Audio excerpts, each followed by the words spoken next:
राष्ट्रिय स्वतन्त्र पार्टी सरकारमा आएको गर्नका लागि थियो, देशको मुहार फेर्नका लागि थियो। राष्ट्रिय स्वतन्त्र पार्टी माथि धोका भयो र राष्ट्रिय स्वतन्त्र पार्टीले राम्रा काम गरेका कारण यो सत्ता गठबन्धन टिकाउनु हुँदैन। यो नागरिक स्तरमा राष्ट्रिय स्वतन्त्र पार्टीले धेरै राम्रा काम गर्यो, पपुलर भयो, भत्काउनु पर्छ भन्ने कसैलाई लाग्यो भने त्यस दिन समाप्त होला।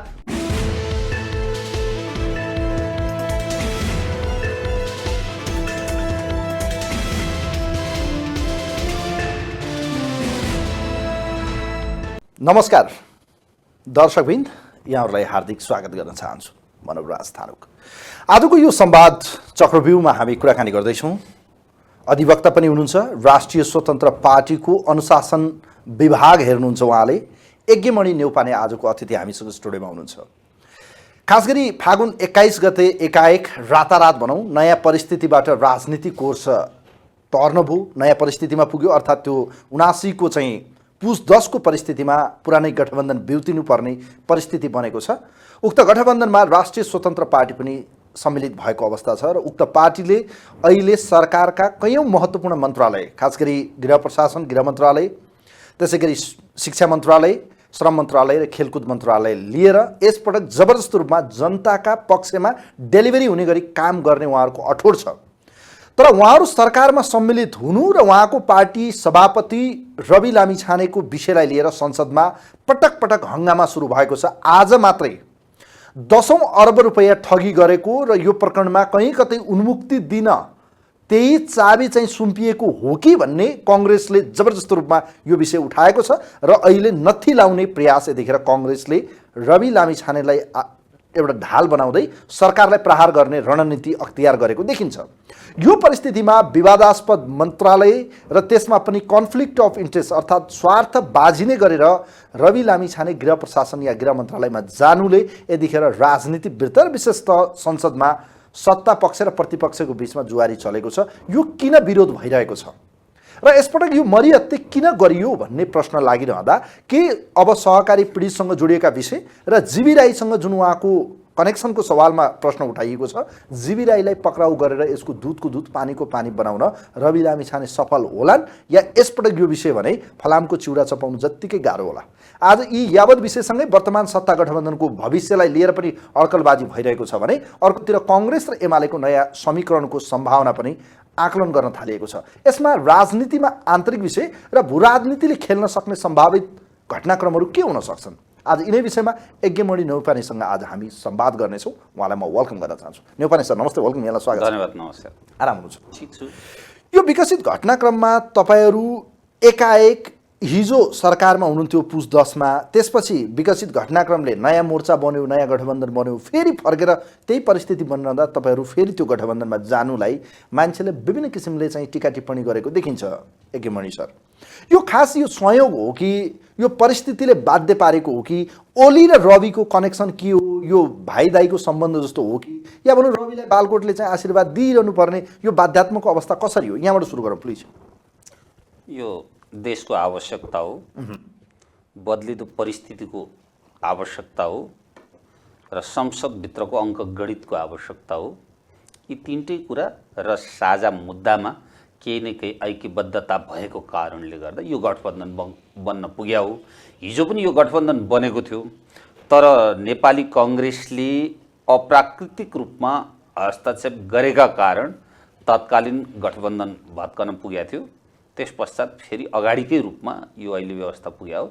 यसलाई नयाँ रूपको रूपमा हेर्न मिल्दैन। तपाईँहरूको यो अहिलेको स्वार्थ के, खास गरी जुन सरकारमा जानुको मकसद या उद्देश्य के हो? खास नागरिकले आज दिनदहाडै दुःख पाएका छन्, नागरिक पिल्सिएका छन्, नागरिकका मुद्दाहरू यी कुनै पनि पार्टीहरूले समाधान गर्न सकेनन्। यो राज्य व्यवस्था सञ्चालन गर्छौँ भन्ने कांग्रेस, एमाले, माओवादी लगायतका जुन जुन पार्टीहरू थिए, जसले जे गरेका थिए, तिनीहरूबाट यो देशको चाहिँ उन्नति, प्रगति र समृद्धि हुन सक्दैन भन्ने मानसिकताका साथ अराउन्ड 12 लाख जति नागरिकले मतदान गरेर राष्ट्रिय स्वतन्त्र पार्टीलाई जुन दर्जा दिनुभयो, त्यो दिएको दर्जा उहाँहरूको प्रतिपक्षमा नभइकन राष्ट्रिय स्वतन्त्र पार्टी सरकारमा गएर केही न केही गरोस् भन्ने उहाँहरूको मकसद त्यो त्यही पुरा गर्न पब्लिकको त्यो भर्डिक्ट या त्यो म्यान्डेट सरकारमा जानुस् भन्ने नै हो। सरकारमा जानुहोस् भन्नका लागि नि म्यान्डेट पाएको हो। तर एउटा सर्वेले के देखाउँछ भने राष्ट्रिय स्वतन्त्र पार्टीको जनमत सरकारमा नभई प्रतिपक्ष जबरजस्त रूपमा यसले भूमिका खेल्नुपर्छ भन्ने यो किन भन्यो या किन देखिन्छ त्यसो भए सुन्नुहोस्, त्यसो होइन, प्रतिपक्षको भूमिका यो राज्यमा शक्तिशाली भएन, त्यसैले नयाँ वैकल्पिक राजनीतिक शक्ति चाहिन्छ भन्ने आम नागरिक स्तरमा कहिले पनि आवाज उठेको होइन। प्रतिपक्ष यो देशमा जहिले पनि सक्षमै थिए, तर त्यही सत्तामा बस्दाखेरि एउटा शब्द, प्रतिपक्षमा बस्दा अर्को शब्द भएका कारण राज्य सत्ता सञ्चालन गर्नका लागि शक्ति नयाँ चाहिएको थियो। अब होइन, यो 12 लाखले मतदान गरेको 20 सिट त सरकारमा जान होइन भन्ने व्याख्या गर्ने हो भने कुनै पनि राजनीतिक पार्टीलाई सरकारमा जान दिएको होइन, मध्यावधिमा जानु पर्यो। त्यसो भएकाले हामी त्यसरी व्याख्या गर्न मिल्दैन। लार्जर पार्टीहरूसँग जोडिएर जानका लागि दिएको चाहिँ यो एउटा म्यान्डेट हो। त्यसो भएकाले अब पनि यो देशको व्यवस्था अवस्था परिस्थिति, नेपाली नागरिकहरू विदेशिरहेका नेपाली नागरिकहरूले दुःख पाइरहेका परिस्थितिमा होइन, यो चाहिँ 20 सिटले हुँदैन, प्रतिपक्षमा अरू जसरी चिच्याए हामी पनि चिच्याइरहने हो। 84 भन्दा अगाडि हामीले सिङ्को भाँच्नु हुँदैन, सरकारमा जानु हुँदैन भन्ने मनस्थिति राख्यो भने त्यो नागरिकले दिएको मतको अवहेलना हुन जान्छ। अब यो केन्द्रीय समितिको बैठकमा समेत तपाईँहरूको यो विषयलाई लिएर अलिकति त्यहाँभित्र पनि मत विभाजन या मत एकता नदेखिएको भन्ने विषय हिजो तपाईँकै नेता स्वर्णिम वाग्लेले संसदको रोस्टरमा समेत स्वीकारिसकेको अवस्थालाई म उद्धृत गर्दै सोध्न चाहन्छु। राष्ट्रिय स्वतन्त्र पार्टीभित्र एकमत किन हुन सकेन सरकारमा जाने नजाने भन्ने विषयमा? लोकतन्त्रको समुचित प्रयोग गर्ने उद्देश्यका साथ यो देशमा कुनै राजनीतिक पार्टीहरूले म लोकतन्त्रको दुहाई दिन्छु भनेर जुन राज गरिरहेथे, तर उनीहरू अत्यन्तै अलोकतान्त्रिक चरित्र प्रस्तुत गरिरहेथे। त्यसकै जगमा त्यसकै बेसमा बसेर जन्मिएको पार्टी भएका कारण लोकतान्त्रिक मूल्य मान्यता र चाहिँ हरेक सदस्यहरूको आफ्नो धारणा राख्ने अधिकारलाई सुनिश्चित गरेको यो पार्टी भएका कारण केन्द्रीय कमिटीका बैठकमा विभिन्न प्रश्नहरू उठ्नु, त्यस बारेमा टीका टिप्पणी हुनु, आन्तरिक लोकतन्त्रमा छलफल हुनु सामान्य र स्वाभाविक कुरा हो। तर बहुमतको निर्णयले जे निर्णय गर्यो त्यो राष्ट्रिय स्वतन्त्र पार्टीले मान्छ, त्यसैले त्यो लोकतान्त्रिक पार्टी हो भन्ने, लोकतन्त्रको धरातल बलियो छ भन्ने कुराको अर्थ दिनका लागि पनि ती विचारहरू उजागर भएको हो भन्ने हामीले बुझ्नु। अब एक थरीले अहिले आलोचना भन्ने कि यसलाई खिसिट्युरी भन्ने कि यसलाई सम्भवतः लाग्छ यो सकारात्मक रूपमा पनि लिन सकिन्छ होला यज्ञमणि सर। यो अहिले पब्लिकले दिएको म्यान्डेट भर्डिकलाई एकचोटि फर्केर हेर्ने हो र तपाईँहरूको जुन सत्ताको मोहलाई जसरी मान्छेहरूले अहिले चित्रण र व्याख्या गरिरहनु भएको छ, यो पार्टी पनि यी पुराना पार्टीभन्दा केही पनि फरक छैन है, बस यिनको बोली र व्यवहार देखाउने र चपाउने फरक होला। अन्ततको त मकसद भने त त्यही सत्ताको कुर्सी, त्यो पनि एक थान गृह मन्त्रालय, त्यो पनि रविको लहड जे भन्छन् त्यही हुन्छ, यो पार्टीमा विचार सिद्धान्त छैनन् भनेर टीका टिप्पणी गरेको देखियो। यसलाई कसरी खण्डन गर्नुहुन्छ यज्ञमणि सर? त्यो गर्ने होला। एउटा कुरा त तपाईँले भन्नुभयो प्रश्नमै, के भन्नुभयो नि, बोलीमा फरक। दोस्रो कुरो क्रियामा पनि अब फरक हुन्छ कि वेट एन्ड सी न, दुईटा चिज न चाहिए हो। यहाँ त बोली एउटा व्यवहार अर्को गरेका कारण यो किसिमको चाहिँ कुरा आइरहेको। जे बोली छ राष्ट्रिय स्वतन्त्र पार्टीको, क्रियामा त्यही कार्य भयो भने र त्यो परिणाम आयो भने नागरिक स्तरले आफै त्यो कुरालाई बुझ्नुहुन्छ। त्यसैले आज के हो भने जबरजस्त एउटा शक्ति के लागेको छ भने, के बुझाउन खोजिरहेको छ भने यो चाहिँ होइन एकै खालको हो, अरू जस्तै हो, त्यही हो, त्यसरी नै गयो त्यहीँ गयो भन्ने छ। हेर्यौ त देख्यौ त यसको पनि उद्देश्य के रहेछ भन्छ, उही सत्ता, उही कुर्सी, उही मन्त्री। तर के बुझाउँदैन, राष्ट्रिय स्वतन्त्र पार्टी यो व्यवस्थालाई स्वीकार गरेर अवस्था परिवर्तन गर्न गएको हो भन्ने कुरा बिर्साउँछ। व्यवस्थालाई स्वीकार गरेपछि जाने बाटो एउटै हुन्छ, चढ्ने लिस्नु एउटै हुन्छ, जाने भर्याङ एउटै हुन्छ, तर गइसकेपछि गर्ने क्रिया र त्यसको परिणाम फरक हुन्छ। त्यो क्रिया र परिणाम चाहिँ अब हेरौँ भनेर नागरिकलाई उनले बुझाउन चाहँदैन, किनभने राष्ट्रिय स्वतन्त्र पार्टीलाई समाप्त गरियो भने इमर्जिङ ग्रुप, अहिले आउने नयाँ राज्यले आशा गरेको शक्ति समाप्त हुन्छ र यसलाई समाप्त गरियो भने यो देशलाई हिजोदेखि ब्रह्मलुट गरेका यिनै पुरातनवादी पार्टीहरूले चाहिँ यो देशमा ब्रह्मलुट गरिरहन पाइन्छ भन्नका लागि जबरजस्त उठाइएको यो एउटा व्याख्या हो, यहाँभन्दा माथि केही पनि। अब यज्ञमणि सर, यही मेचमा आएर तपाईँकै पार्टीका एकजना सहप्रवक्ता रमेश प्रसाईले हालसालै केही दिन पहिले, 3-4 दिन पहिले यो गठबन्धन बनिसकेपछि उहाँले एउटा बडो मजाले भन्नुभयो, अरू पार्टीलाई अब जनताले के गर्छन् थाहा छैन, तर हामीलाई अब एक्सक्युज हुने ठाउँ छैन। एकपटक हामी गयौँ, त्यो गल्ती गऱ्यौँ, या सही गऱ्यौँ त्यो विषय त्यति काम गर्न पाइएन। यसपटक हामी सरकारमा गएपछि अब परिणाम दिनै पर्छ। अब किन्तु परन्तु र बट यी हामीले भन्ने ठाउँ छैन नवराजी। 1 2 3 हामीले परिणाम दिनै पर्छ भनेर भनिरहनु भएको छ। एक त तपाईँहरूले फेरि यसपटक आफूले चाहेको इच्छाएको र मागेको मन्त्रालय दिएको लिएको भनेको बाहिर भनिरहनु भएको छ। तपाईँको नेताहरूले पनि डेलिभरी नदिन सकेको दिन हामी बाहिरिन्छौँ। यसपटक तपाईँहरूको सफल हुने आधार के? सफल हुने आधार त नागरिकको दैनिकीसँग जोडिएका र देशको नीतिगत विषयसँग जोडिएका प्लस नेपाली नागरिकहरू नेपालमा बस्न नसक्ने वातावरण सिर्जना कसरी भयो र त्यसलाई विदेशीका नागरिकहरूलाई नेपालमा कसरी ल्याउन सकिन्छ भन्ने विषयको पेरिफेरीमा रहेका मन्त्रालयहरू आज राष्ट्रिय स्वतन्त्र पार्टीसँग छ। कतिपयले टिप्पणी गर्ने सुन्छु, शहरी विकास लिनु पर्थ्यो, भौतिक निर्माण तथा योजना लिनु पर्थ्यो, कृषि लिनु पर्थ्यो, तर किन लिएन? होला त्यहाँ भ्रष्टाचार गर्नलाई, त्यहाँ अनियमितता गर्नका लागि त्यहाँ पर्याप्त स्रोत साधन थियो होला, तर राष्ट्रिय स्वतन्त्र पार्टीको उद्देश्य त्यो होइन। आफ्नो उद्देश्य पुरा गर्नका लागि कोसे ढुङ्गा साबित गर्नु छ। त्यसका लागि मिसन 84 यो हो है भनेर भन्नु परेन। नागरिकले आफै बुझ्ने गरी गर्नका लागि कम्तीमा श्रम मन्त्रालयले विदेश गएका नागरिक नेपालमा फिर्काउन सक्ने कसरी हो, नेपाली नागरिकलाई नेपालमै रोजगारको व्यवस्था गर्ने कसरी हो, नेपाली नागरिक विदेशमा गएर रोजगार गर्न चाहन्छ भने यो ग्लोबलाइजेसनको कुरामा जान पाउँछ र अमेरिकाका नागरिक नेपालमा आएर रोजगार गरेका छन्, तर क्वालिटी चाहिँ पठाउने र उनीहरूले चाहिँ क्वालिटीको रूपमा काम गर्न सक्ने वातावरण सिर्जना गर्ने कसरी हो भन्ने कुरातर्फ तपाईँको श्रम मन्त्रालयले काम गर्छ। गृह मन्त्रालयले आन्तरिक लोकतन्त्र र आन्तरिक प्रशासनको संरचना तथा चाहिँ भ्रष्टाचार चाहिँ अनियमितताको सन्दर्भमा चाहिँ शून्य सहनशीलता अवलम्बन गरेर अगाडि बढ्छ। त्यो देखिने गरी के नागरिक स्तरमा त्यसमा विभिन्न विज्ञहरूको राय सल्लाह सुझाव प्राप्त हुन्छ, नागरिक स्तरको राय सल्लाह सुझाव त्यसमा प्राप्त हुन्छ।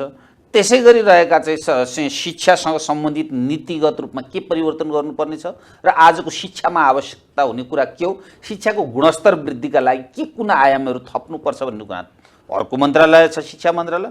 त्यसरी गरी युवा तथा खेलकुद मन्त्रालय भनेको देशको तपाईँको चाहिँ मेरुदण्डको रूपमा रहेको, यसलाई सबैले त चाहिँ बाहेस गरेर हेर्छन् नि, तर त्यो बाहेस गरिएको अर्थात् मेरुदण्ड जस्तो अवस्थामा रहेको त्यो मन्त्रालय हो। मान्छेले अनुहार फेसलाई मात्रै हेर्छ तर टोटल स्ट्रक्चर मेरुदण्डमा अडिएको हुन्छ। यी मन्त्रालयहरूमा चाहिँ गुणस्तर देखिने र नागरिकले त्यसलाई अनुभूति गर्न सक्ने गरी काम गरिसके पश्चात 2-3 वटा बोलीबन्द हुन्छन्। एक, राष्ट्रिय स्वतन्त्र पार्टी सरकारको कुर्सी लिप्सा होइन कि नागरिकका काम गर्ने हुटुटी बोकेको पार्टी रहेछ भन्ने अर्थ लाग्छ, त्यो बुझाइन जानु पर्दैन, सत्य प्रमाणित हुन्छ। दोस्रो कुरा, 84 सालमा नागरिक स्तरबाट भोट अब यी अरू पुराना राजनीतिक पार्टी होइन राष्ट्रिय स्वतन्त्र पार्टीलाई दिनुपर्ने रहेछ, किनभने 20-21 सिट दिँदाखेरि 4 वटा मन्त्रालय प्राप्त गर्दाखेरि 4 वटा मन्त्रालयले गरेको क्रिया हेर्दाखेरि टोटल सिंहदरबारभित्र रहेका अरू सबै मन्त्रालयहरूको औचित्य र हैसियत निजहरूका क्रिया चाहिँ फिक्का साबित गराउनुपर्छ। यी कार्यहरू गरिसके पछाडि त्यसको परिणाम त के हुन्छ भने यो राज्यमा आशाको तेन्द्रो सुरु हुन्छ। नागरिक स्तरमा विदेशीका नागरिकहरूले हेर्न थाल्छन् अनि राष्ट्रिय स्वतन्त्र पार्टीमाथि सबै तेर्सिन थाल्छन् र त्यो देख्न सक्छन्। त्यसैका लागि आज जतिसुकै मन्त्रालय पार्टी परिवर्तन भए पनि आज राष्ट्रिय स्वतन्त्र पार्टीले के गर्ला, यसका चाहिँ मन्त्रीहरूले के गर्लान् भनेर हरेक दिन समाचार बनिराखेको छ। त्यसैले मलाई लाग्छ चाहिँ सहप्रवक्ता रमेश परसाईको धारणा के थियो होला त, हामीले नगरी सुखै छैन भन्ने, किनभने नागरिकको अन्तिम विकल्पै राष्ट्रिय स्वतन्त्र पार्टी हो नि त।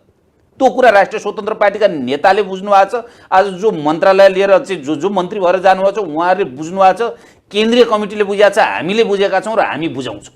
जस्तो कि यहाँनिर तपाईँहरूले यो दाबी त गर्नुहुन्छ, तर यो प्रधानमन्त्री सिस्टम हो, यति त तपाईँले कानुन सबै बुझ्नु भएको छ, पार्लियामेन्ट सिस्टमको विषय पनि यहाँ अङ्कगणित पनि चल्छ, यो गठबन्धन टिकाउनु पनि होला, यसका केही बाध्यात्मक परिस्थितिहरू पनि होलान् न्यौपाने सर।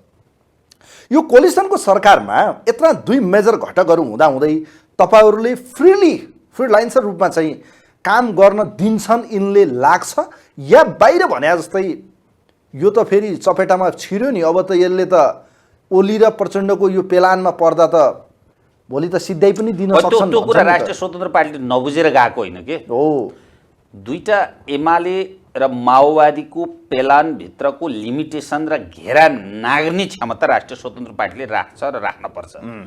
यसका केही तपाईँको लिमिटेसनहरू हुन्छन्।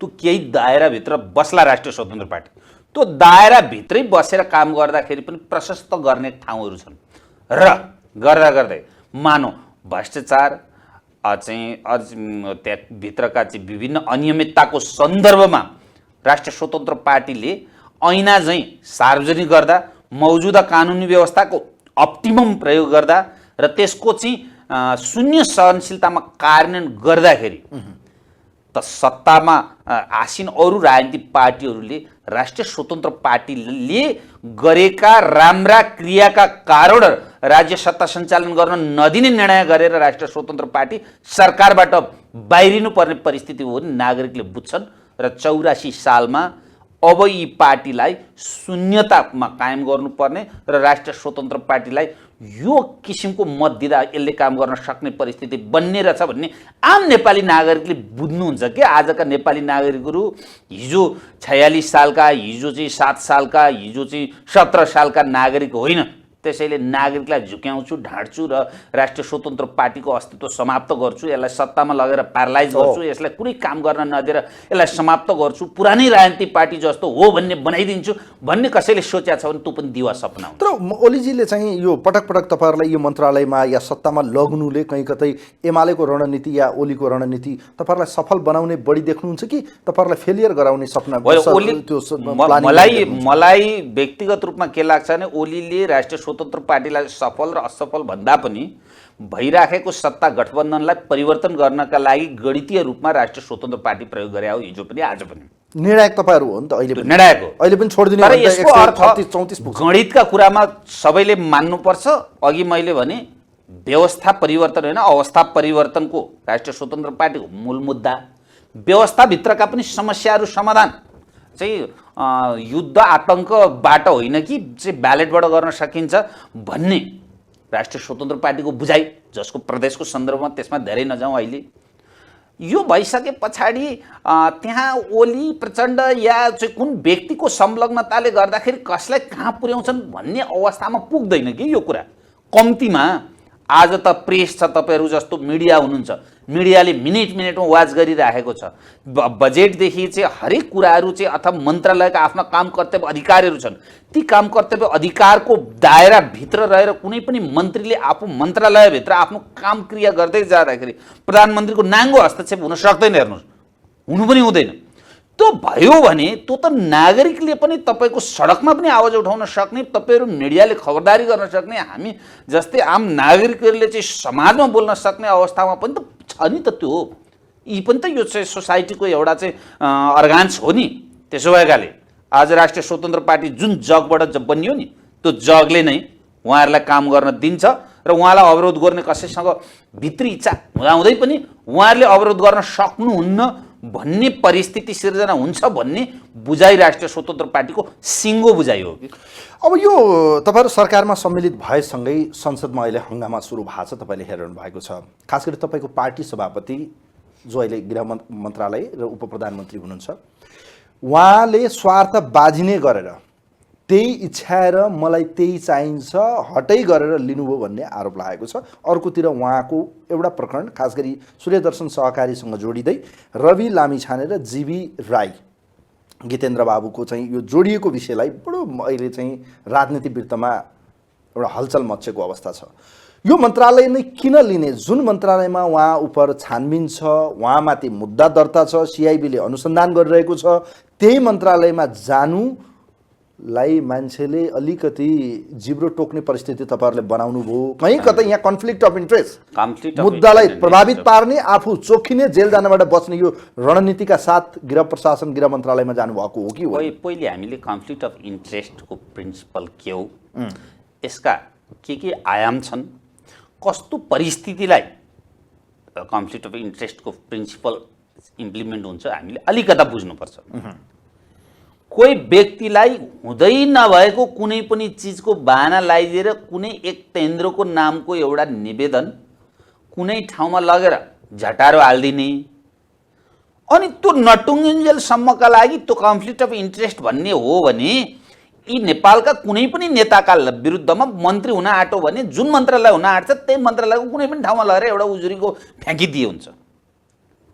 त्यो आज बन्दाखेरि हालेको होइन नि त, त्यो त पहिलेकै विषय हो नि त। उहाँ त अपोजिसनमै हुँदाखेरि गरेको विषय हो नि त। अब दोस्रो कुरा के हो भने सहकारीको सन्दर्भमा सहकारीको रवि लामिछाने न सेयर होल्डर कहीँबाट यो राज्यमा कसैले आजसम्म देखाउन सकेको छ? उहाँ गृहमन्त्री नहुँदाका दिनसम्म मुद्दा त अदालतमा दर्ता भइसक्यो, तर रवि लामिछाने विरुद्ध दर्ता भएको छैन।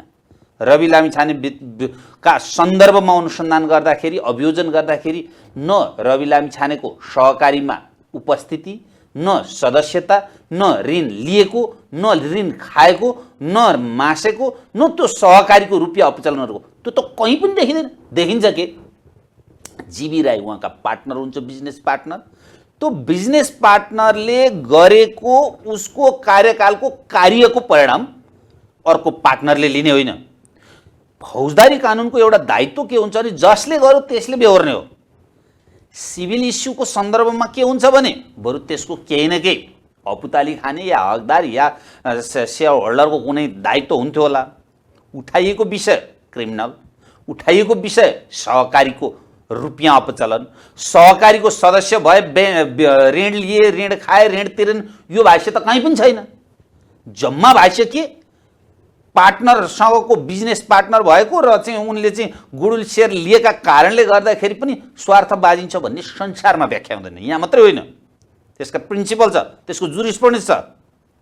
त्यसो भएकाले संसारमा अवलम्बन गरिएको जुरिस्प्रुडेन्सभन्दा बाहिर गएर कोहीले पनि गर्न सक्दैन। नम्बर 1। नम्बर 2 के हो भने अरू पार्टी जस्तै हुनुपर्छ रासपा भने होइन मैले, तर कन्फ्लिक्ट अफ इन्ट्रेस्ट कहाँ हुँदैन भन्ने कुरामा चाहिँ जस्तो सम्मानित सर्वोच्च अदालतमा प्रचण्डका विरुद्ध 5000 मान्छेको मृत्युको मुद्दा चलेको छ, कन्फ्लिक्ट अफ इन्ट्रेस्ट भयो कि भएन? चाहिँ प्रधानमन्त्री पुष्पकमल दाहाल चाहिँले चाहिँ कुर्सी छोड्नुपर्ने होइन, यो कुनै विभाग कसैले प्रश्न उठाउँदैन नि त। नैतिकताको विषय हो होइन, त्यही त कन्फ्लिक्ट अफ इन्ट्रेस्ट भयो कि भएन? त्यो अहिले प्रधानमन्त्रीको नियन्त्रणमा त गृह मन्त्रालय पनि छ। जस्तो लाखौँ बचतकर्ताको रकम बचत भयो, त्योसँगै जोडिएको एउटा टेलिभिजन उहाँहरूले खोल्नुभयो जसको सेयर पार्टनरको रूपमा चाहिँ जीवी राईले चाहिँ सहकारीबाट पैसा ल्याएर त्यहाँ राख्नुभयो। तत्कालीन रूपमा एमडी हुनुहुन्थ्यो भन्ने कुरा आयो, मुद्दा चल्यो, सिआइबीले अनुसन्धान गर्यो। अहिले 2टा अनुसन्धान उहाँमाथि चलिरहेको छ। एउटा सम्पत्ति शुद्धिकरण, उहाँका ब्याङ्क स्टेटमेन्टदेखि लिएर ब्याङ्क एकाउन्टहरू खोतल्ने काम गरिरहेको थियो। अर्को चाहिँ सहकारीमा कहीँ कतै लेनादेना संलग्नता या अपचलन भयो कि भएन सिआइबीले अनुसन्धान गरिरहेको परिप्रेक्ष्यमा त्यहाँ जाने कि नजाने, त्यहाँ जाँदा प्रभावित हुन्छ कि हुँदैन, प्रहरी कसको मातहत हुन्छ, यति त तपाईँले बुझ्नु भएको छ त हेकेमणि सर। मैले बुझेरै यति पनि चाहिँ अन्धभक्ति नगरौँ कि कसरी, त्यो गरेकै छैन, यति मात्र नगरौँ, गरेकै छैन। तपाईँलाई रवि लामिछानेज्यूले गृह मन्त्रालय सम्हाल्नुभन्दा अगाडि यो राज्य व्यवस्थाले यी सबै तपाईँले भनेका चिज इन्भेस्टिगेसन गर्यो। रवि लामिछानेको संलग्नता देखेन, नम्बर 1। नम्बर 2, सम्पत्ति शुद्धिकरणको इस्युतर्फ त्यस पछाडि गयो। सम्पत्ति शुद्धिकरण भनेको गृह मन्त्रालय अन्तर्गत हुँदैन, जो त प्रधानमन्त्री अन्तर्गत हुन्छ। अहिले त त्यहाँ छ होइन। सम्पत्ति शुद्धिकरणले पनि आफ्ना प्रक्रिया अगाडि बढायो, तर अनुसन्धानको दायरामा ल्याउनु पर्ने परिस्थिति देखेन। कन्फ्लिक्ट अफ इन्ट्रेस्ट जब हुन्छ जब अनुसन्धानको दायराभित्र कोही व्यक्ति आउँछ अनि कन्फ्लिक्ट अफ इन्ट्रेस्ट हुन्छ। आफूलाई मन पर्ने यसलाई ल्याउनु पर्ने थियो भन्ने आशयका आधारमा कन्फ्लिक्ट अफ इन्ट्रेस्ट संसारमै हुँदैन। त्यो संसारमा इम्प्लिमेन्ट हुने प्रिन्सिपल हो, यो न कि नेपालका लागि मात्रै पृथक होइन। त्यसो भएका कारण संसदमा चाहिँ सांसदहरूले विरोध गरिरहेछन्। नेपाली कङ्ग्रेसले प्रमुख एजेन्डा बनाएको छ रवि लामिछाने कुनै पनि हालतमा बर्खास्ती गर्नुपर्छ, उहाँलाई बस्न मिल्दैन। चित्रबहादुर केसीले नेपाली काङ्ग्रेसले सबैले भनिरहनु भएको छ। त्यही त नेपाली काङ्ग्रेसले बाटामा प्रधानमन्त्री खाइदिनुहोस् हजुर भन्दै आउँदा कन्फ्लिक्ट अफ इन्ट्रेस्ट भएन, रवि लामिछाने ज्यू ठिक हुनुभयो। अनि उहाँहरूको चाहिँ हिजो सोडिमो अग्लेज्यूले भन्नु भएन बाटामा प्रधानमन्त्री बनाइदेलान् भन्ने पिराले भागेर आउनु पर्ने परिस्थिति भयो यो देशमा भन्नु भएन? अनि तिनीहरूले आज विरोध गर्न मिल्छ? उनीहरूले भनेको चिज गरिदिया भए रवि लामिछानेज्यू हाई, उहाँको काहीँ स्वार्थ बाजिएन, उहाँले गरेका सबै क्रिया ठिक, उहाँ यो देशको राज्य सत्ताको बागडोर सम्हाल्न ठिक, तर रवि लामिछानेज्यूले के भन्नुभयो, मैले आज देशको प्राइम मिनिस्टर सञ्चालन गर्नका लागि मलाई दिया म्यान्डेट होइन, मलाई आज दिएको म्यान्डेट गृह प्रशासन सञ्चालन गर्नका लागि हो। म प्रधानमन्त्री हुनुभन्दा अगाडि यो देशको शासन व्यवस्था परिवर्तन गर्नका लागि नागरिकहरूलाई परेको दुःख, नागरिकलाई परेको कष्ट गृह मन्त्रालयले जे गर्न सक्छ र विकृति विसङ्गति भ्रष्टाचारका सन्दर्भका फाइलहरू खोल्नु पहिलो दायित्व हुन्छ, त्यस पछाडि मात्र मेरो दोस्रो दायित्व भन्दै गर्दा त्यस पछाडि उहाँमाथि लाग्ने आरोप हुन्। त्यसैले तपाईँको एउटा प्रश्न थियो नि अघि, प्रतिपक्ष भएर बस्या भए हुन्थ्यो भन्ने लाइनको, प्रतिपक्षका लागि सबै योग्य छन् यो देशमा, जसले सत्ता पाएनन् दे आर प्रतिपक्ष, उनीहरू प्रतिपक्षका लागि योग्य भए। यस्तो किसिमको जवाबदेहिता विहीन प्रतिपक्ष भएर बस्नु राष्ट्रिय स्वतन्त्र पार्टीको काम होइन। राष्ट्रिय स्वतन्त्र पार्टीले मिनेट मिनेटमा कार्य गरेर नागरिकका चाहिँ समस्या समाधान गर्ने आवश्यकता हो, यही म्यान्डेट हो। त्यसका लागि सत्तामा जानै पर्छ, गएकै हो। सत्तामा गएर आफ्ना लागि आफ्ना छोरा छोरी परिवार नाता गोता कुल कुटुम्बको भलो होइन, राज्य र गरिब र निमुखा नागरिकको चाहिँ भलोका लागि कार्य गर्नु भनेको त्यो नै यो देशको हितकर हुन्छ। अब यो परिस्थितिबाट कदम कजाचित तपाईँहरूको यसै परिस्थितिलाई लिएर या रविलाई नै एउटा ढाल बनाएर, एउटा आधार बनाएर संसद चलेन, कङ्ग्रेसले पुरै अब्स्ट्याक गर्यो या त्यहाँ चल्न दिएन, स्ट्यान्ड लियो, बाध्यतावश तपाईँहरूको प्रधानमन्त्रीले चाहिँ गृहमन्त्रीलाई हटाउनु पर्ने दिन आयो भने के गर्नुहुन्छ नि तपाईँहरू? त्यो आउँदैन। आयो भने संविधान बमोजिम संसद हो, संसदले आफ्नो कार्य व्यवस्था सञ्चालन सम्बन्धी नियमावली बनाएको छ। त्यो नियमावलीले जबरजस्ती संसदमा त्यो किसिमको अराजकता सञ्चालन गर्न पाइँदैन। त्यो गरियो भने संसदभित्रै सभामुख सहितको चाहिँ त्यसले फैसला गर्ने। तर उहाँहरू भन्नु भएको छ नि त, यति सहज रूपमा संसद चल्दैन। आज पनि आवाज उठिसक्यो, हिजो पनि उठाइयो, आज पनि यो त विषय लगातार उठाइरहनु पर्छ। नाङ्गे झार तपाईँहरूलाई नाङ्गै पारिदिने जनता अगाडि हेऱ्यो त यो मान्छे यस्तो हो नक्कली बनाउने यो भनेर के गरिदिनु पर्ने? राष्ट्रिय स्वतन्त्र पार्टीले अहिले के गरिदिनु पर्ने? राष्ट्रिय स्वतन्त्र पार्टी छोडिदिनुस्, राष्ट्रिय स्वतन्त्र पार्टी स्वर्णिमजीलाई अर्थमन्त्री बनाउनुस्। राष्ट्रिय स्वतन्त्र कसलाई बनाउने भन्ने कुरा अर्थमन्त्री बनाउनु बाहिर चर्चा छ। अरू पार्टीले भन्दिने होइन, पार्टीले आन्तरिक रूपमा निर्णय गर्ने हो कसलाई मन्त्री बनाउने भन्ने। अरू पार्टीकाले तिम्रो फलानालाई मन्त्री बनाऊ या ढिस्कानालाई बनाऊ या नबनाऊ भन्ने अधिकार त्यो राख्दैन। त्यो पार्टीको आन्तरिक सोभरेन्टी भित्र हस्तक्षेप गर्ने अधिकार। त्यसमाथि पनि नेपाली काङ्ग्रेस, जसलाई चाहिँ नेपाली काङ्ग्रेसलाई पत्रु हो भनेर छोडेर हिँडे सोडिम वागले माथि त उनीहरूले क्वेसन गर्ने बाहिर चर्चा चाहिँ भयो। यसपटक शोभिता गौतम, सोडिम वागले जस्ता प्रत्यक्ष निर्वाचित आएकालाई छोडेर समानुपातिक डिबी अरियाल अनि गएर तपाईँको सुमाना श्रेष्ठ किन प्यारो भयो मलाई भन्नुहोस् त। खास राष्ट्रिय स्वतन्त्र पार्टीको भागमा जुन जुन मन्त्रालयहरू जिम्मामा प्राप्त भयो ती मन्त्रालयमा चाहिँ राष्ट्रिय स्वतन्त्र पार्टीले चलाउनका लागि चाहिँ हामीले जान्नेलाई छान्ने नीति अन्तर्गत जसको जुन विषयमा क्षमता र दक्षता थियो उसैलाई नियुक्ति गर्यो।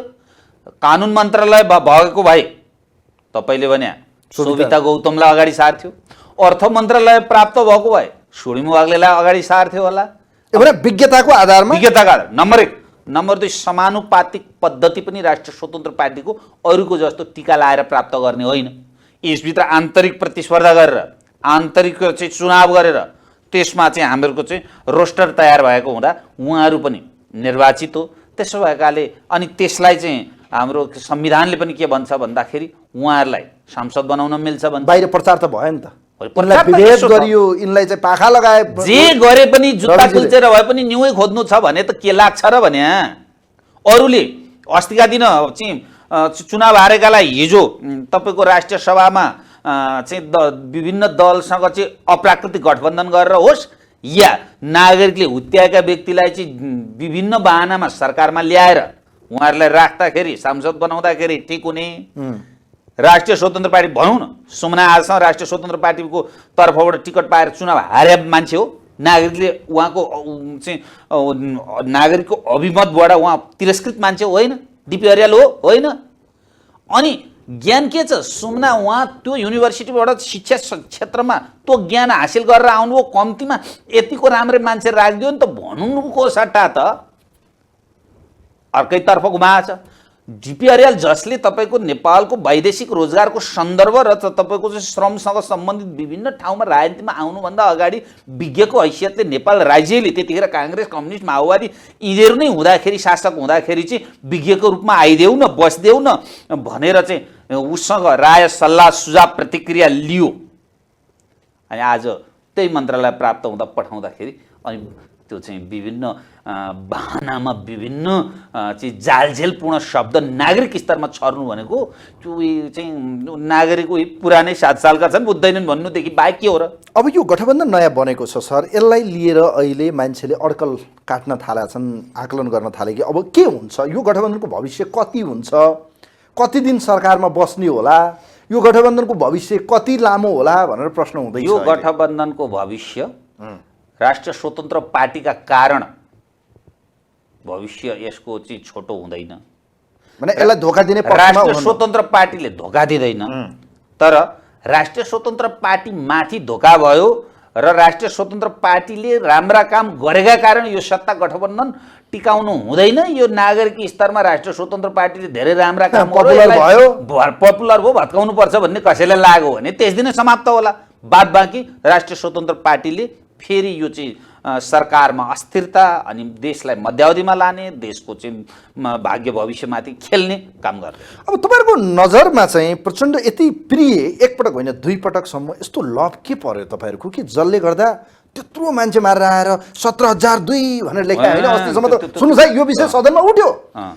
डाक्टर तोसीमा कार्की तपाईँको पार्टीको सांसद हो, हेर्नुहोस्, प्रत्यक्ष निर्वाचित सांसद हो, पूर्व राज्य मन्त्री। उहाँले के लेख्नु भने प्रचण्ड भनेको पार्टी हत्यारा हो, 17,002। आज कुन नैतिकताले तपाईँहरूलाई त्यो सरकारमा समर्थन मन्त्री खान मिल्छ उहाँलाई 2 पटक काँधमा हाल्न? होइन, पहिलो कुरा त हामीले के बुझ्नुपर्छ भने राष्ट्रिय स्वतन्त्र पार्टीका आधिकारिक निर्णय बाहेकका कुनै पनि व्यक्तिले गरेका क्रियाहरूको सन्दर्भमा व्यक्तिगत जवाबदेहिता हो, त्यो मैले या अर्काले उत्तर दिने विषय होइन। त्यसैले पर्सनल्ली कसले के गर्नु म जान्न। तर त्यो 17,000 र 18,000 को आवाज उठाउनुको सट्टा यो देशमा युद्ध भएकै हो, मान्छे मरेकै हो, 5,000 को जिम्मा लिन्छु भनेकै हो, सर्वोच्चमा मुद्दा परेकै हो, अनि त्यो पर्दाखेरि पनि 32 सिट माओवादीले पाएकै हो। यो व्यवस्था हामीले स्वीकार गरेर आएकै हो। व्यवस्था स्वीकार गरेर आइसकेपछि सरकार चलाउनै पर्यो। चलाउनका लागि चाहिँ जुन चाहिँ एक खालको गभर्नमेन्ट फर्मेसन गर्नका लागि अङ्कगणित चाहिन्छ, त्यो गणितमा बस्दाखेरि भागशान्ति त्यो जुन मन्त्रालयहरू प्राप्त भयो कार्य गर्नका लागि नागरिकको म्यान्डेट बमोजिमको त्यो क्रियामा सम्मानित भएको हो क्या। यहाँ लप परेको या डिभोर्स भएको या छुटेको या ब्रेकअप भएको भन्ने कतै होइन नि। नागरिकले दिएको म्यान्डेटको हैसियत बमोजिम राज्य सत्ता सञ्चालन गर्ने अधिकार राखेको हो के भने सर, यही समीकरण कम्युनिस्टलाई छोडेर कांग्रेससँग पनि बन्थ्यो नि, डेमोक्रेटिक यदि तपाईहरु हो भने। तर एकपटक भने 2 पटक प्रचण्डसँगैकै यो केमिस्ट्री हो चाहिँ के मैले जान्न चाहेको छु। किन कांग्रेस तपाईहरुलाई सधैँ 22 किन कांग्रेससँग किन सम्बन्ध सुधार्न या बनाउन समीकरण बनाउन एकपटक पनि तपाईहरुले लबिङ गर्नु भएन या उहाँहरुले चाहनु भयो? यसलाई दुईटा कुरा, एक त चाहिँ नेपाली कांग्रेसले लोकतान्त्रिक मूल्य मान्यता छोड्दै जानु, त्यसो भएकाले नेपाली कांग्रेस कतिको डेमोक्रेट हो भन्ने पनि क्वेसनेबल कुरा हो।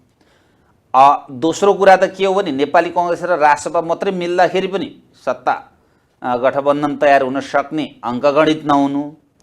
तेस्रो कुरा कम्युनिस्ट हुँ भन्ने नेपालका चाहिँ एमाले र माओवादीले कम्युनिस्टको खोलभन्दा भित्र खासै कम्युनिजमका प्रिन्सिपलहरू इम्प्लिमेन्ट भएको नदेखिनु र नेपालको संविधानमा उल्लेखै भएको नेपालको चाहिँ डेस्टिनेसन अथवा नेपालको चाहिँ शासन सत्ता सञ्चालन चाहिँ समाजवादी सिद्धान्त बमोजिम अगाडि बढ्छ भन्नु र कांग्रेस एमाले माओवादी रासपा जुनसुकै पार्टीहरूको पनि सिद्धान्त तपाईको मिनिमम हेर्नुहुन्छ भने उनीहरूको समाजवादी सिद्धान्त नै भइसके पछाडि सैद्धान्तिक अवधारणाबाट पनि यो देशमा धेरै ड्रास्टिक राजनीतिक पार्टीहरू एक भन्दा अर्को धेरै टाढा नभएको परिस्थितिमा यी पुरातनवादी तपाईको एक्सट्रिम कम्युनिस्ट विचार या राइटिस्ट र लेफ्टिस्ट भनेर अमेरिकन प्रिन्सिपल यहाँ ल्याएर नागरिकलाई दिग्भ्रमित गराउनु पर्ने परिस्थिति छैन।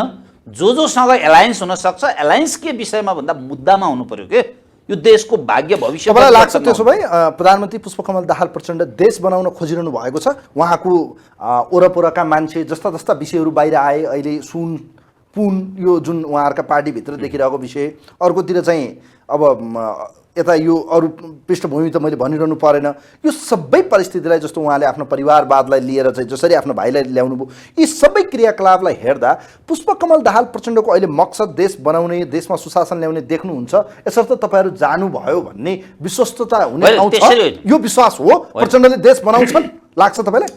प्रचण्ड, मैले अझै तपाईँलाई यहाँनिर पुग्नुभन्दा अगाडि के भन्छु भने, नागरिकको म्यान्डेट तिमीले ढिला नगर, देश बर्बादीको दिशामा जाँदैछ, जति सक्छौ गर भनेर दिएको 21-22 सिटको सदुपयोग राष्ट्रिय स्वतन्त्र पार्टीले गर्नै पर्ने परिस्थिति।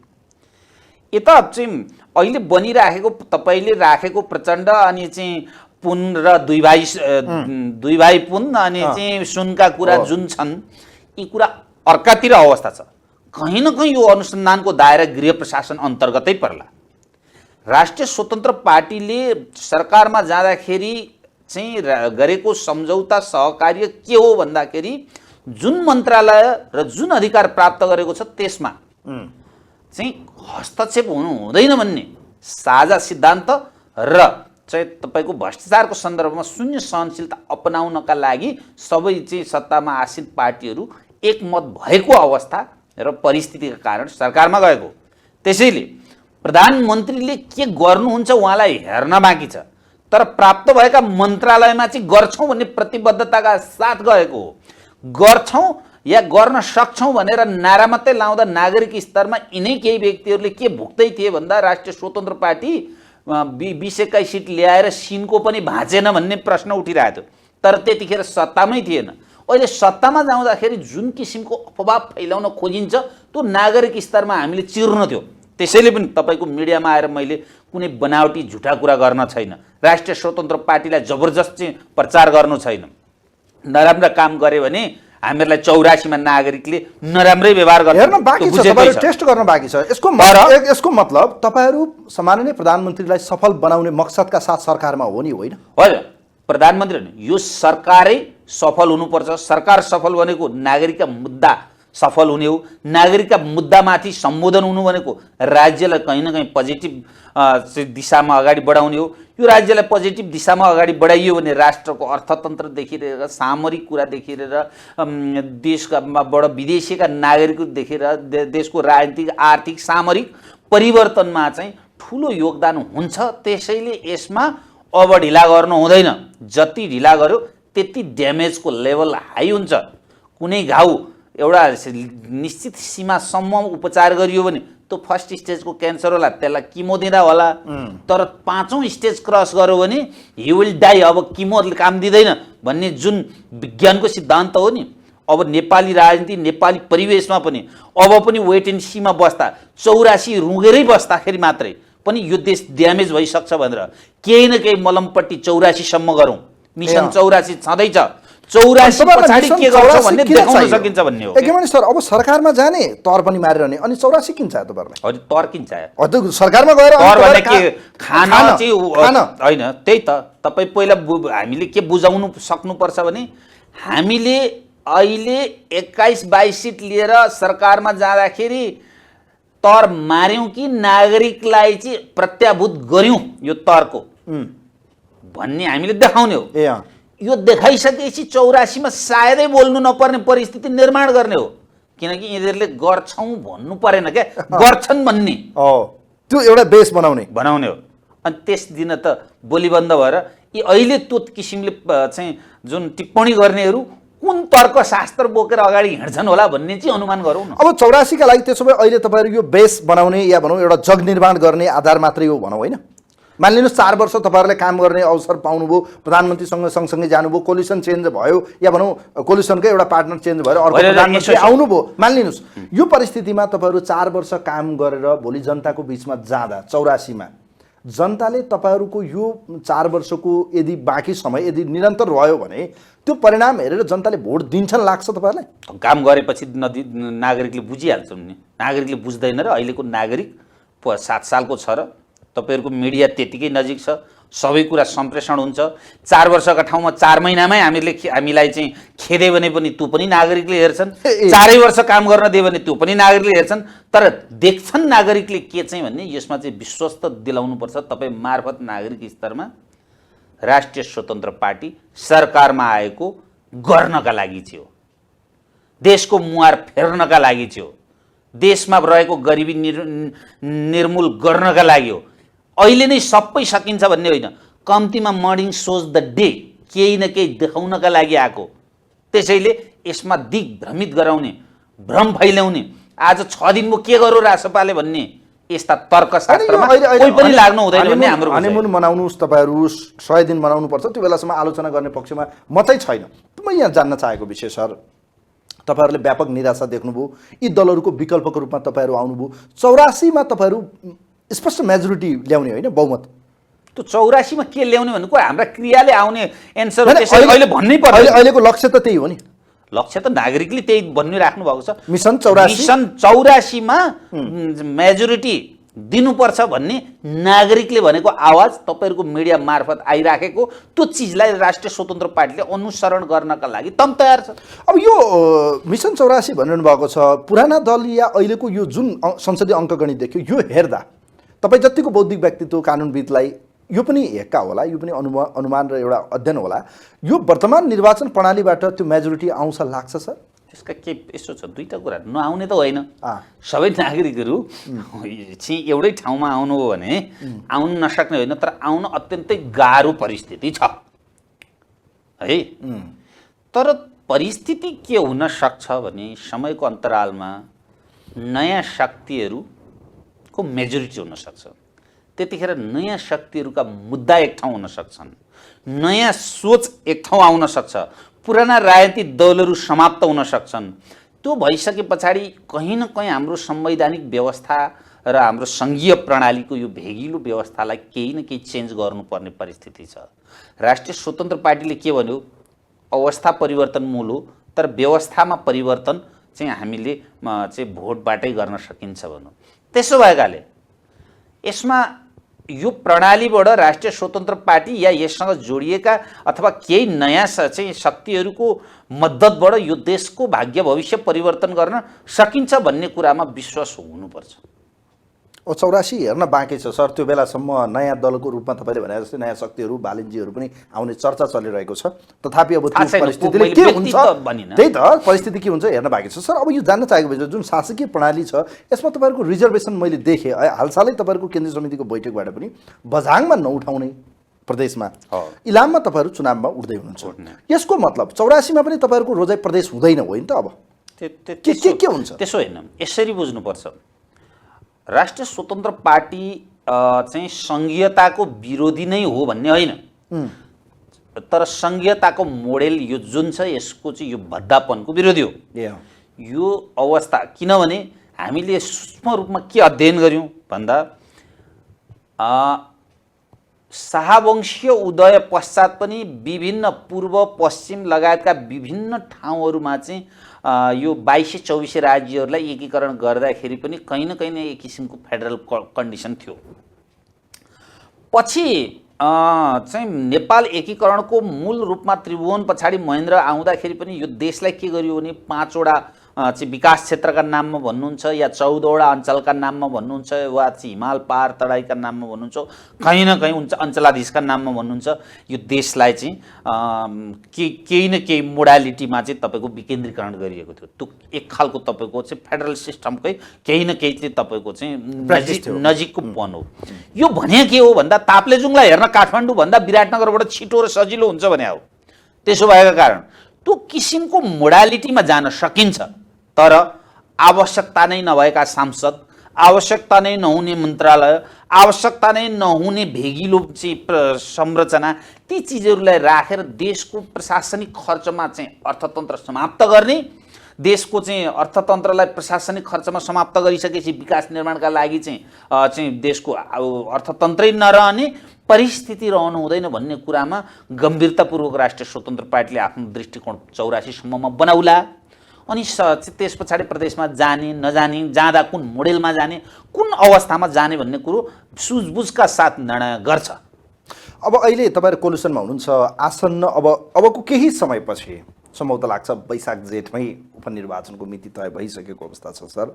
कोलिसनमा हुनुहुन्छ, एक्लै जाने हो इलाम? एक्लै जाने हो। एक्लै जाने। चुनाव लड्ने भने कांग्रेस एमाले माओवादीलाई, विशेष त कांग्रेसलाई छोडिदिउँ अहिले, माओवादी र एमालेले धुलो चटाउने, राष्ट्रिय स्वतन्त्र पार्टीले धुलो चटाउने इलाममा होइन त? होइन भनौँ न, पत्ता साफ पार्ने एमालेलाई यति भनौँ न। म यति तपाईँले भने जस्तो चाहिँ कडा शब्द बोल्दैन। होइन, यसले कहीँ कतै गठबन्धनमा हलचल आउँछ है भनेर पत्ता साफ त पार्ने हो नि। त्यसो भनेर म कहाँ तपाईँका शब्द सापट्टि लिन्छु र? म के भन्छु भने समीकरण सत्ताका लागि हुनुपर्छ, किनभने नागरिकको त्यो चाहिँ म्यान्डेट हो। तर नागरिकलाई मतदान गर्ने अधिकारलाई सङ्कुचन गर्नु हुँदैन। अर्थात् हामीले के बुझ्नुपर्छ भने माछालाई पानी निकाल्दिँदै गएर अन्तिममा साँगुरो घेरामा लगेर माछा तानेर जालमा पार्ने जुन प्रचलन छ नि, त्यसरी नागरिकलाई मतदान गर्ने अधिकार, अर्थात् जबरजस्त मन नपरेको नेतालाई पनि मतदान गर्नै पर्ने, चाहेर नचाहेर भोट हाल्नै पर्ने परिस्थिति सिर्जना गर्नु हुँदैन। भोटिङ राइट खुल्ला गर्नुपर्छ। लोकतन्त्र त्यही हो, विधिको शासन त्यही हो, हाम्रो चाहिँ आवधिक निर्वाचन भनेको त्यही हो। त्यसलाई सम्मान गर्नुपर्छ भन्नका लागि तपाईँको स्वस्थ प्रतिस्पर्धामा निर्वाचनमा भाग लिने हो। नागरिकले चाहिँ तपाईँहरूको मान्यता ठिक भन्यो भने नागरिकले चुनावमा भोट दिएर आउनुहुन्छ, त्यसलाई तपाईँको शब्दसँग मैले किन जोड्नु पर्यो? तर सत्तामा बस्दाखेरि चाहिँ जुनसुकै किसिमको अप्राकृतिक गठबन्धन गरेर पनि चुनावमा गएर नागरिकलाई नाममात्रको लोकतान्त्रिक अभ्यासमा समाहित गर्नुहुन्छ भन्ने मान्यता राष्ट्रिय स्वतन्त्र पार्टीले राख्दैन। मेरो मनमा लागेको विषय सर, एउटा चुनाव हामीले हेऱ्यौँ, यो तनहुँको चुनाव स्वर्णिमजीको जितसँगै ठुला दलहरूको जग नै पुरै भुइँचालो गएको थियो, 9 रेक्टरको। अब कति रेक्टरको जान्छ हेर्न बाँकी छ। इलाममा पुराना दलहरूलाई पत्ता साफ पार्ने गरेर यदि सत्ता गठबन्धनमै बसेर, सरकारमै बसेर एमालेकै नेता तपाईँहरूले हराइदिनु भयो भने ठुला पार्टीले के गर्छन् लाग्छ तपाईँलाई? के बनाउला नि स्ट्राटेजी? किनभने यो त सङ्केत हो 84 को। उहाँहरूले यो नसोचे हुन्छ कि राष्ट्रिय स्वतन्त्र पार्टीलाई जति उहाँहरूले च्याप्नुहुन्छ, जति सफल बनाउनुहुन्छ, उहाँहरूले त्यो सर्पलाई बनाउन दुध खुवाउँदै हुनुहुन्छ। यो त उहाँहरूले बुझ्नु भएको छ। तपाईँलाई के लाग्छ, त्यहाँको चुनावको परिणामपछि राष्ट्रिय स्वतन्त्र पार्टी कदम कताले जित्यो, एमाले के गर्छ त्यसपछि? त्यो चाहिँ थाहा छैन। यो प्रश्न चाहिँ एमाले उत्तर देला। एमाले के गर्छ, कांग्रेसले के गर्छ, माओवादीले के गर्छ थाहा छैन।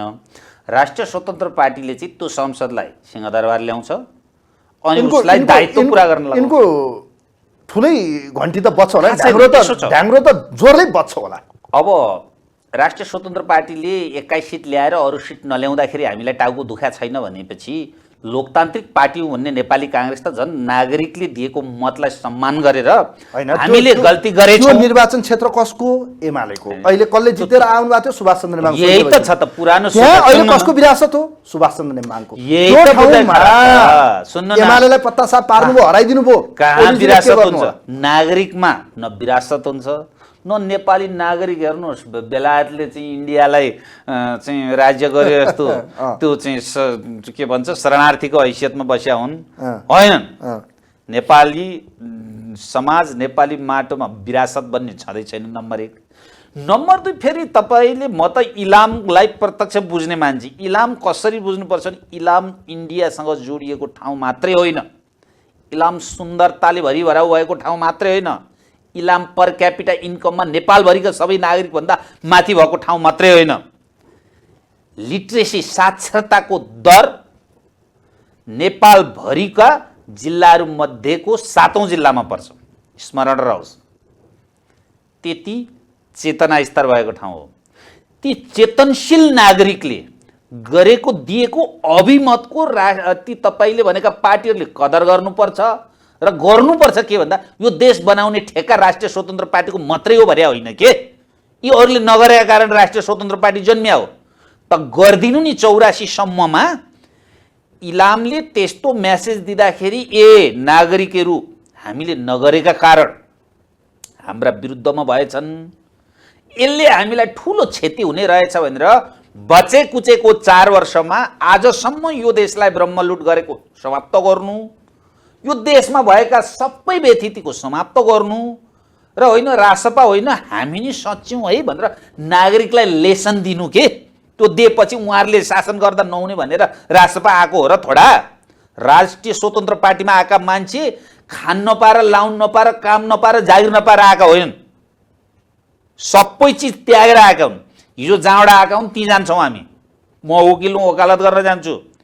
सबै काङ्ग्रेस एमाले माओवादी राप्रपाले यो देश बनाउने ग्यारेन्टी हो नि। रवि सर पनि टेलिभिजनतिर लाग्नुहुन्छ होला, सोडिम सर व्यापार गर्न लाग्नुहुन्छ होला। अब त्यो लाग्नुहुन्छ लाग्नु हुँदैन, यो त नसा हो। नबनाएका कारण, नगरेका कारण यो परिस्थिति आयो। अब सर अन्तिम प्रश्न, यो सबै हामीले हेऱ्यौँ, व्यापक निराशा पनि छ, निराशा चिर्न तपाईँहरू राजनीतिमा पनि आउनु भएको छ, तर यसको मूल चुरो भनेको फेरि मान्छेहरूले के भन्छन् भने व्यवस्था। आखिर जे जस्तो गरे पनि यहाँ बर्मा, विष्णु, महेश्वर जो ल्याएर राखे पनि यो व्यवस्थामा केही हुँदैन। राजा बिना यो देश बन्दैन, राज संस्था चाहियो भन्नेहरूलाई तपाईँ के भन्नुहुन्छ? भन्न पाइन्छ, लोकतन्त्र त्यही हो भन्छु म। भन्न पाइन्छ, आवाज उठाउन पाइन्छ, तर अहिलेको जनमत त्यता देख्दिनँ मैले। राजा फर्किने सम्भावना छैन।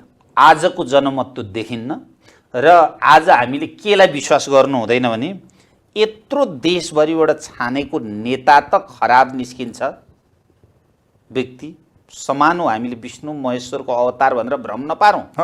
दरबारमा जन्मिनु, तरबार लिएर जन्मिनु, घरबार लिएर जन्मिनु या घरबार विहीन सडकमा जन्मिनु, जन्मने प्रक्रिया एउटै हो, मानसिक अवस्था एउटै हो, तर धेरै भोल्युममा छानिएको चिज उत्तम प्राप्त होला। स्याम्पलिङको त्यो चाहिँ एउटा प्रिन्सिपल छ नि रिसर्चको।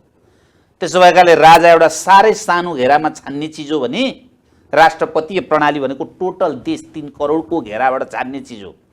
विज्ञानले के भन्छ भन्दा त्यो धेरैको घेराबाट छानिएको चिज चाहिँ बढी उपयोगी हुन सक्छ भन्ने हो। त्यसो भए तपाईँहरूको निष्कर्ष दलहरू र नेताहरूले मात्रै देश बनाउँछन्, राजाले बनाउँदैन हो? होइन, राजा र दल अनि नेता भन्ने शब्द फरक फरक होइन के। को कहाँ जन्मियो दिएको पछिल्लो नाम हो। आज कहाँ राजा छ यो देशमा भने सबै नागरिक छ त, सबै एकै खालको नागरिक हो। तर राजा र अहिले दलहरूलाई हेर्ने नजर यहाँ राजा व्यक्ति, यो देशको स्थायित्व, राज संस्था, पूर्व राजा, देशको अखण्डताको प्रतीक, यो देशको सार्वभौम सत्ताको प्रतीक। दल विदेशीका एजेन्ट, नेता विदेशीका चाकडी गर्ने एजेन्ट, दलाल। के भन्नुहुन्छ? त्यो चाहिँ के हो भने व्यक्तिका कारणले भएको। त्यो कुनै पनि राजनीतिक पार्टी विदेशीको दलाल, एजेन्ट, नोकरशाही र चाहिँ त्यो देश भडुवा हुनु हुँदैन नि त। अनि त्यो हुनु न हाम्रो संविधानले भन्छ, न निर्वाचन आयोगले भन्छ, न कुनै राजनीतिक पार्टीको विधानले भन्छ। त्यो खराब दल होइन, व्यक्ति हो। व्यक्ति पो सच्याउने हो त। व्यक्तिको विकल्प व्यक्ति हो, व्यक्तिको विकल्प भगवान होइन। व्यक्तिको विकल्प तपाईँले भनिएको राजा पनि होइन, राजाको विकल्प राजा हुन्छ, लोकतन्त्रको विकल्प लोकतन्त्र हुन्छ। हामीलाई चाहिए चाहिँ के हो भन्दाखेरि यो देशको अवस्था परिवर्तन हो। यो अवस्था परिवर्तन, व्यवस्था परिवर्तन गर्नका लागि एकजना तपाईँले जहाँ सम्बोधन गर्न खोज्दै हुनुहुन्थ्यो पूर्व राज संस्थामा बसेको व्यक्तिलाई ल्याएर गर्दाखेरि के त चाहिँ यो देशमा उहाँलाई राज्य सत्ता सञ्चालन गर्न 50 वर्षलाई दिने, या चाहिँ सांसद पनि चाहिएन, मन्त्री पनि चाहिएन भन्न खोजा हो नि त। मैले भन्नु केही पनि छैन। बाद बाँकी अहिले कता कता सुने सेरेमोनियल चाहिँ राष्ट्रपतिका ठाउँमा ल्याएर राखिदिने भनेको छ भने त्यो गभर्नर पनि होइन, त्यो मन्त्री पनि होइन, त्यो अर्थमन्त्री पनि होइन, त्यो भौतिक निर्माण योजना मन्त्री पनि होइन। त्यसले देश बनाउने र बिगार्नेसँग के सम्बन्ध हुन्छ? त्यसो भएकाले भइराखेको व्यवस्थालाई अर्थात् निश्चितता छोडेर अनिश्चिततातर्फ लाग्यो भने त्यो निश्चितता पनि गुम्ने अनि अनिश्चितता पनि प्राप्त नहुने अवस्था हुन्छ। त्यसैले भएको निश्चिततालाई कायम राख्ने, त्यसलाई सुमधुर बनाउने, त्यसलाई नागरिकले विश्वास गर्ने बनाउने, त्यसलाई लोकतन्त्रमुखी बनाउने, त्यसलाई विधिको शासनमा कन्भर्ट गर्ने र यो राज्य सत्ता सञ्चालन गर्नु आजको मूल अवस्था हो। यो गरिएन र फेरि शासन सत्ता राज्य व्यवस्था यताउता भनेर लाग्यो भने फेरि नागरिकलाई दुःख दिने हो। आउँदो पुस्तामा नेपालमा कोही पनि बस्दैन। नेपाल अबको 20 वर्ष पछाडि सबै युवाहरू युरोप अमेरिका क्यानाडा अस्ट्रेलिया हुन्छन्। तिनीहरूले यो देशमा सबै बेचेर उतै लान्छन् अनि यो एउटा भुतिया सहर हुन्छ। यहाँ त मलामी जाने मान्छे हुँदैनन्। तपाईँ हाम्रा उमेरका मान्छे नि बुढा वृद्ध भइसकेका हुन्छौँ। यो देश एउटा भूतहरूको सहर बनाउने हो भन्नु केही पनि छैन। होइन भने अब यतातर्फ लाग्ने होइन, अब अवस्था परिवर्तन, योभन्दा विकल्प छ। समयको लागि धन्यवाद। धन्यवाद, नमस्कार। दर्शकवृन्द, आजको संवादमा हामीसँग राष्ट्रिय स्वतन्त्र पार्टीका नेता, अनुशासन आयोगको एकजना बडो महत्त्वपूर्ण व्यक्तित्व, अधिवक्ता यज्ञमणि न्यौपानेसँग संवादहरू कार्यक्रम हेरिदिनु भयो। धन्यवाद दिँदै म पनि बिदा हुन्छु। नमस्कार।